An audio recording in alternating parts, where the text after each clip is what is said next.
Assalamualaikum warahmatullahi wabarakatuh.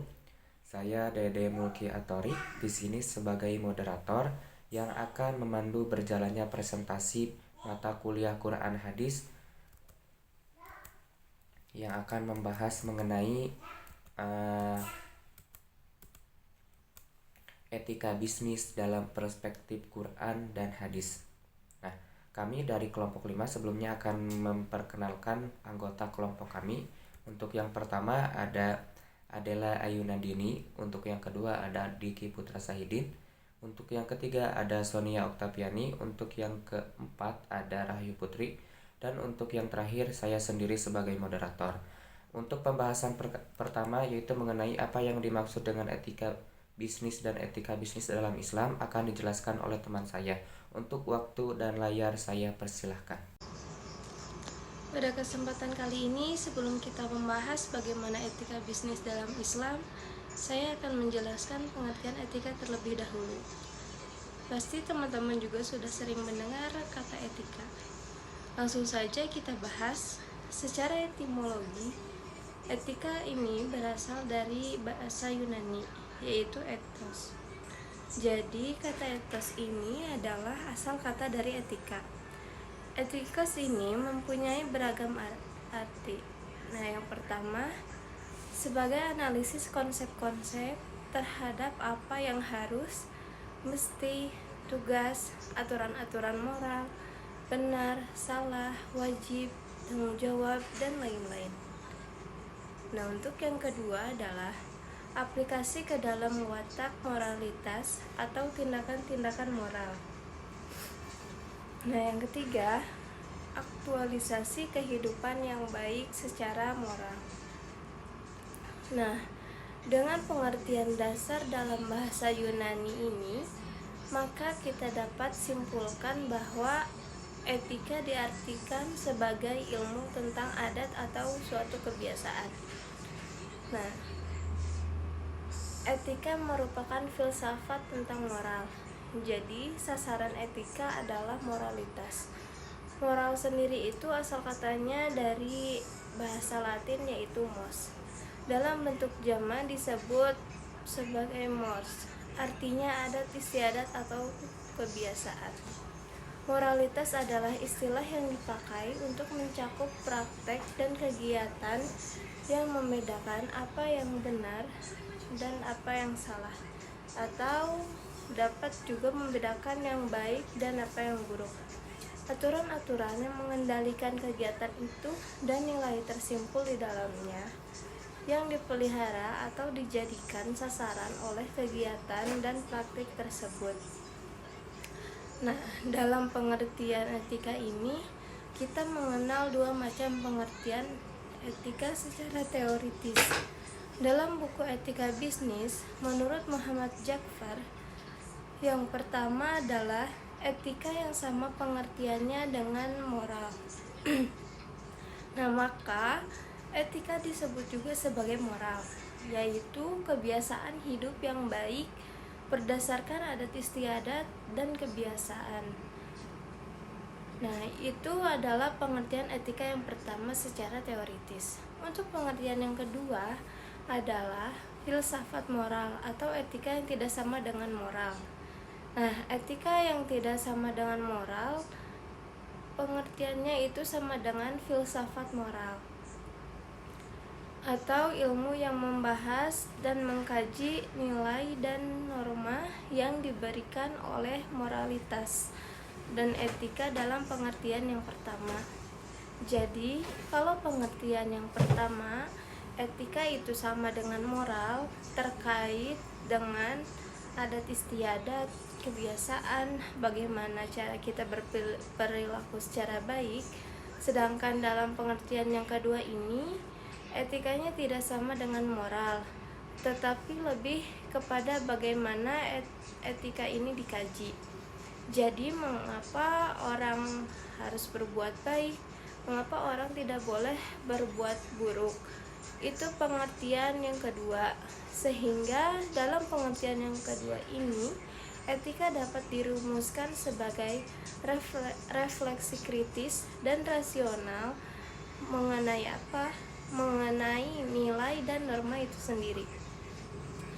Nah, jadi yang dicari adalah mengapa seseorang harus melakukan sesuatu secara baik dan benar.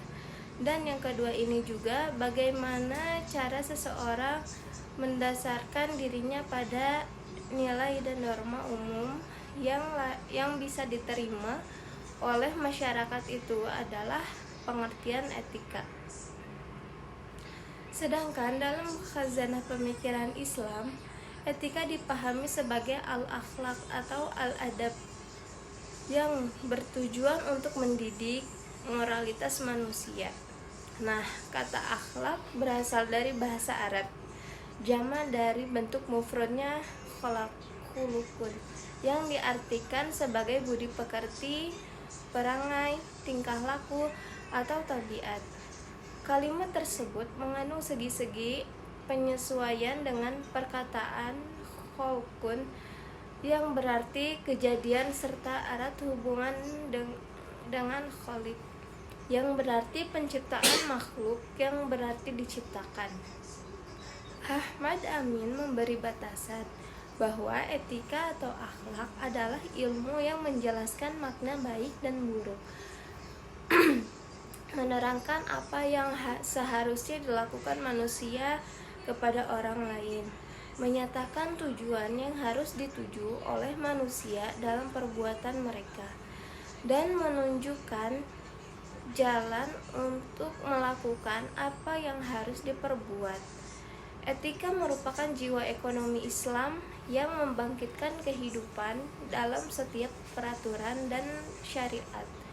Oleh sebab itu, etika atau akhlak adalah hakikat-hakikat yang menempati ruang luas dan mendalam pada akal dan hati nurani perasaan seorang muslim. Assalamualaikum warahmatullahi wabarakatuh. Saya Diki Wasaidin izin memaparkan materi mengenai definisi bisnis menurut perspektif Quran dan hadis. Kata bisnis sendiri dalam Al-Quran itu biasanya digunakan dalam artian bahasanya itu al-tijara, al-ba'i, tadayantum, dan istaro. Tetapi yang sering kali digunakan itu dalam kajian-kajian pembelajaran yaitu al-tijaroh. Dan di dalam bahasa Arab itu tizaroha berawal dari kata dasar tazaro gitu, yang awalnya tazron wa tizarota, dan ini bermakna sebagai berdagang atau berniaga. At-tizaron sendiri, at-tijarotun wal mutazar, yaitu perdagangan dan perniagaan menurut Kamus Al-Munawwir. Lalu menurut Ar-Raghib Al-Asfahani di dalam Al-Mufradat fi Gharib Al-Quran, at-tijarah sendiri bermakna bahwa pengelolaan harta benda untuk mencari keuntungan bagi para pelaku bisnis itu sendiri. Slide selanjutnya ada aktivitas bisnis menurut perspektif Quran dan hadis, yang di mana perspektif Quran dan hadis itu tidak hanya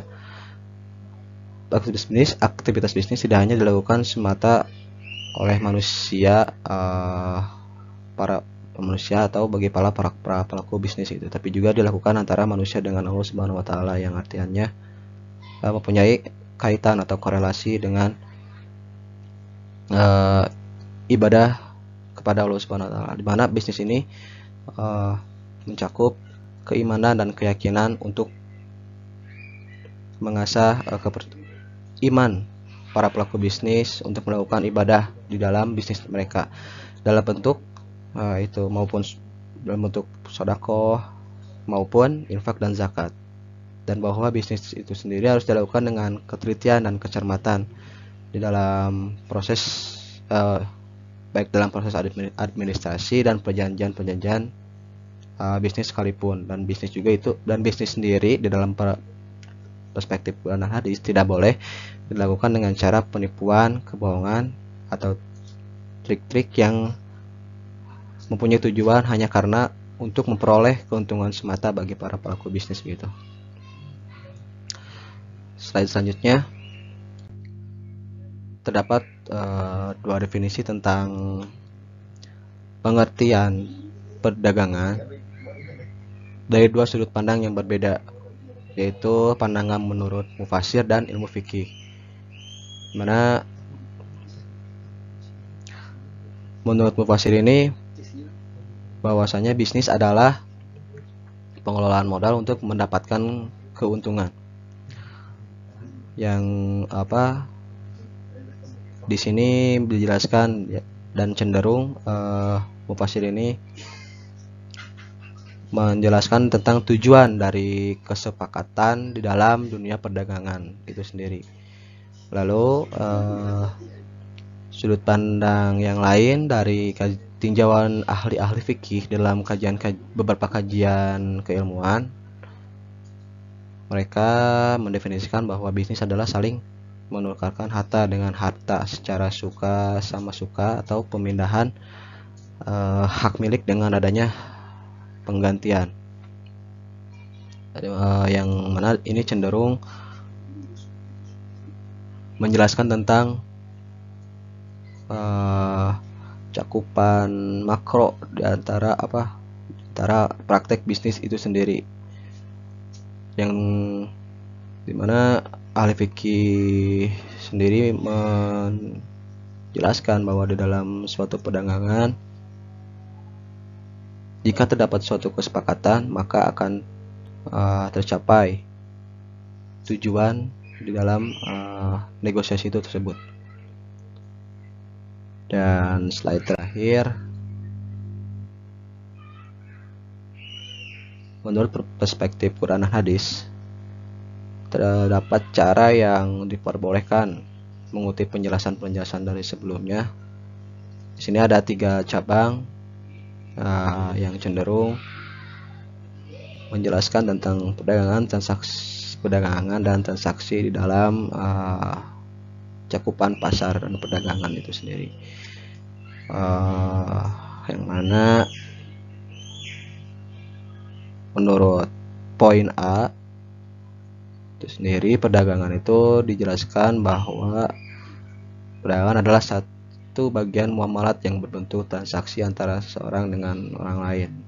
Mana di sini jika di dalam perdagangan itu terjadi suatu kesepakatan dan mencapai tujuan bersama, yaitu maksudnya bentuknya sebagai negosiasi yang telah terlaksana dan terjadinya kesepakatan antara pelaku bisnis dan pembeli, maka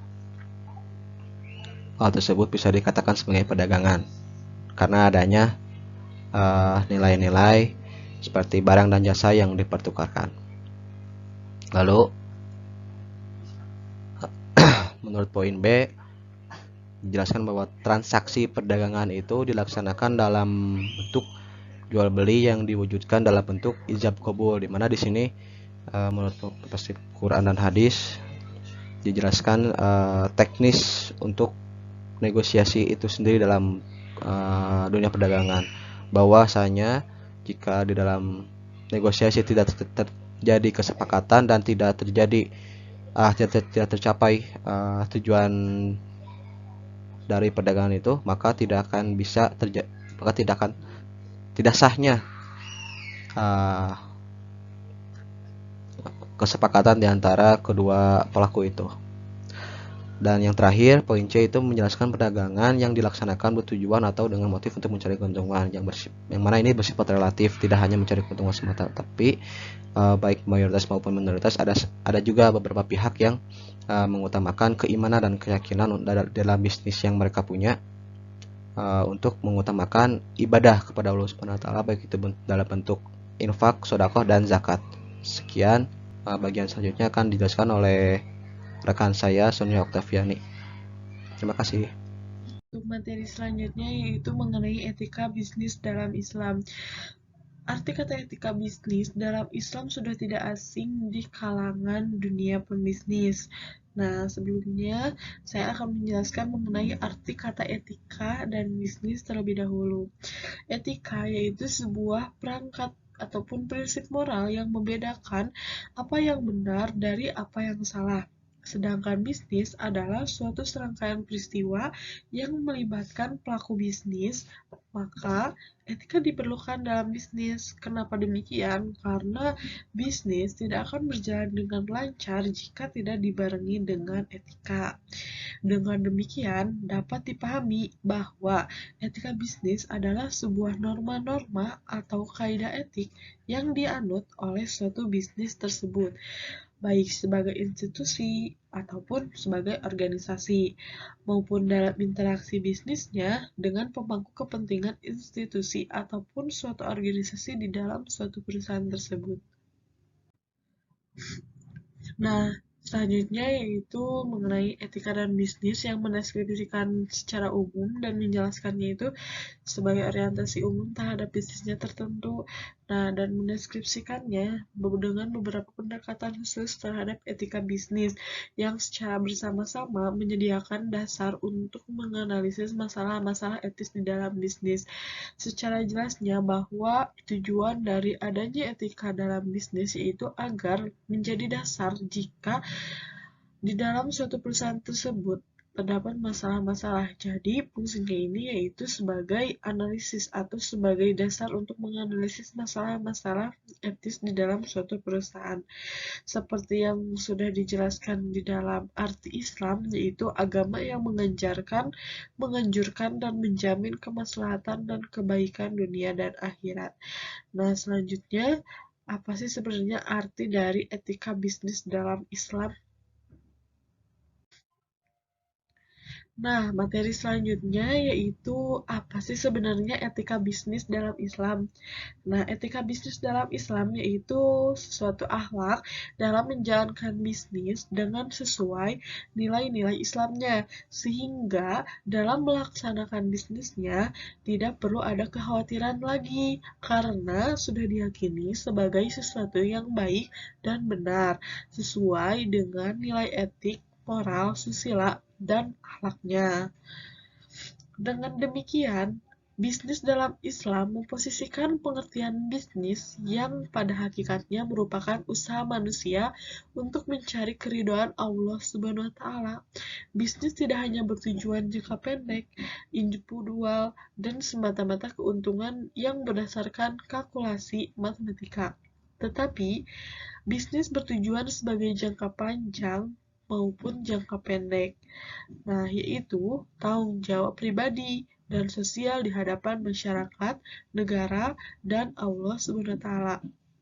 Jadi, bisnis dalam Islam tidak hanya mencari keuntungan saja dan kalkulasi matematika, tetapi bisnis di dalam Islam sebagai mencari keridhaan Allah SWT. Baik, untuk yang selanjutnya saya akan menjelaskan mengenai implementasi etika bisnis menurut perspektif Quran dan hadis. Nah, implementasi etika bisnis menurut perspektif Quran dan hadis ini telah diatur oleh Islam. Islam sendiri telah mengatur tata cara etika bisnis dalam yang ideal, sehingga tidak merugikan salah satu pihak, baik itu penjual ataupun sebagai pembisnis ataupun sebagai konsumen ataupun sebagai objeknya.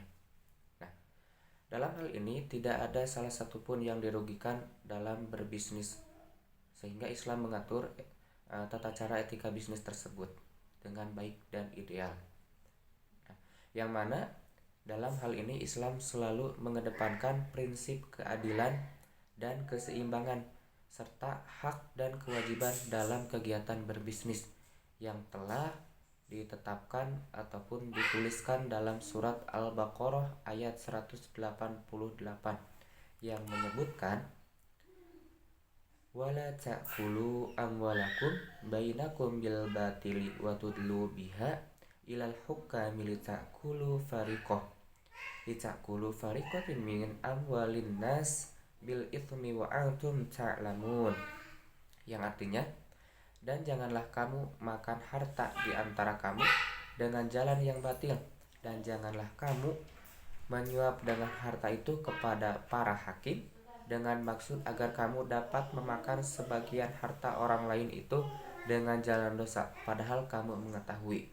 Nah, Di dalam surat Al-Baqarah ayat 188 ini sudah jelas gitu ya, dijelaskan bahwa dalam hal berbisnis itu sudah ditetapkan aturan etikanya dan hukumnya. Kalau misalkan kita merugikan salah satu pihak, berarti kita telah melanggar etika dan bisnis yang sudah ditetapkan oleh Islam. Nah, mungkin itu saja yang dapat saya sampaikan. Untuk yang selanjutnya saya serahkan kepada moderator.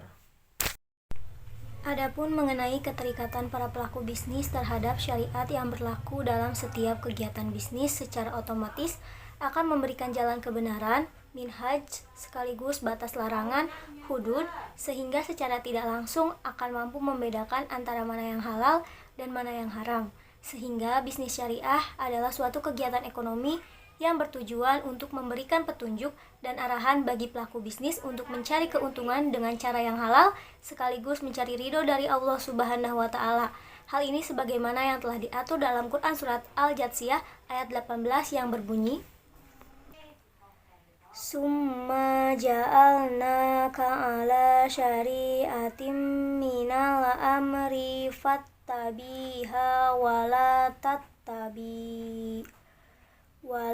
tattabi ahwa alladzina la ya'lamun, yang artinya, kemudian kami jadikan engkau Muhammad mengikuti syariat peraturan dari agama itu, maka ikutilah syariat itu dan janganlah engkau ikuti keinginan orang-orang yang tidak mengetahui.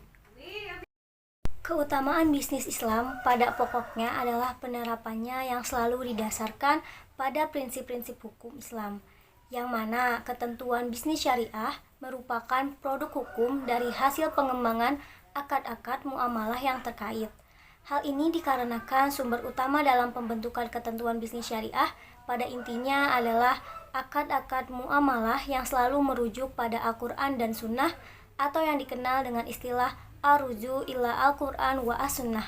Namun demikian, perlu untuk digarisbawahi pula bahwa Al-Quran dan Sunnah tetap memiliki tingkat kebenaran yang pasti dan absolut. Hal ini dikarenakan kedua sumber hukum tersebut adalah prinsip-prinsip hukum yang bersifat tekstual, yang dijadikan dasar untuk melakukan amal perbuatan di dunia. Akan tetapi, ada kalanya bahwa prinsip-prinsip hukum yang tersebut tidak semua bersifat tekstual, akan tetapi ada yang bersifat maknawiyah. Oleh karena itulah, untuk mengetahui keberadaan terhadap prinsip-prinsip tersebut, tetap dibutuhkan pemahaman yang lebih mendalam yang dilakukan dengan mengikuti ketentuan ijtihad, ijma, dan qiyas sebagai bentuk interpretasi dua sumber hukum utama dalam Islam, dan disinilah letak poin terpenting dalam perkembangan bisnis Islam. Adapun prinsip-prinsip utama yang harus dikandung dalam setiap kegiatan bisnis Islam. Nah, prinsip tersebut dapat dijabarkan seperti yang pertama ada prinsip keadilan. Prinsip keadilan ini yaitu prinsip yang harus meliputi segala aspek kehidupan dan merupakan prinsip yang terpenting. Penerapan prinsip keadilan dalam aktivitas ekonomi dapat berupa aturan atau kebijakan yang melarang adanya unsur riba, masir, garar dalam praktik pelaksanaan transaksi ekonomi. Yang kedua, ada prinsip al-mas'uliyah, yaitu prinsip accountability atau pertanggungjawaban yang meliputi segala aspek yang mana dalam hal ini meliputi pertanggungjawaban antar individu, mas'uliyah hal afrad, pertanggungjawaban dalam masyarakat, mas'uliyah hal mujtama, serta tanggung jawab pemerintah, mas'uliyah hal daulah. Nah, adanya prinsip pertanggungjawaban ini dalam diri seorang pembisnis akan membuatnya lebih berhati-hati dalam melakukan aktivitas ekonomi sehingga tidak melakukan tindakan yang akan berdampak buruk bagi dirinya dan orang lain. Yang ketiga ada prinsip al-ihsan, yaitu prinsip yang menganjurkan untuk berbuat kebaikan yang berupa memberikan manfaat kepada orang lain melebihi hak yang harus diterima oleh orang tersebut. Nah, prinsip ini dilakukan agar pelaku bisnis dapat memberikan pelayanan yang terbaik yang mampu diberikan. Selanjutnya yang keempat ada prinsip al-kifayah. Prinsip ini itu pokok tujuan dari prinsip ini adalah untuk mengurangi kefakiran dan membantu untuk mencukupi kebutuhan anggota masyarakatnya. Nah, dengan cara apa? Dengan cara menyisihkan sedikit keuntungan untuk disalurkan kepada mereka yang benar-benar membutuhkan. Yang terakhir ada prinsip kejujuran dan kebenaran. Nah, prinsip ini tuh dalam aktivitas ekonomi, seorang pembisnis muslim mengutamakan akhlakul karimah, yaitu berperilaku jujur dan kebenaran. Praktiknya dalam kegiatan ekonomi ini adalah yang mana angka transaksi haruslah tegas, jelas, dan pasti baik. Benda yang menjadi objek akad maupun harga barang yang akan diakadkan tersebut. Nah, larangan melakukan transaksi yang merugikan, yang mana dalam hal ini setiap transaksi yang merugikan diri sendiri maupun pihak kedua dan ketiga amatlah dilarang dalam prinsip ini. Dan selalu mengutamakan kepentingan sosial, yaitu penekanan pada pentingnya mendahulukan kepentingan bersama di atas kepentingan individu. Terima kasih kepada seluruh audiens yang telah mendengarkan presentasi dari kelompok kami. Alhamdulillah, kami telah menjelaskan dan memaparkan beberapa penjelasan mengenai implementasi etika bisnis menurut perspektif dan hadis. Nah, kurang lebihnya mohon maaf apabila ada kesalahan dari kelompok kami. Saya ucapkan dan tuturkan sekian dan terima kasih. Wassalamualaikum warahmatullahi wabarakatuh.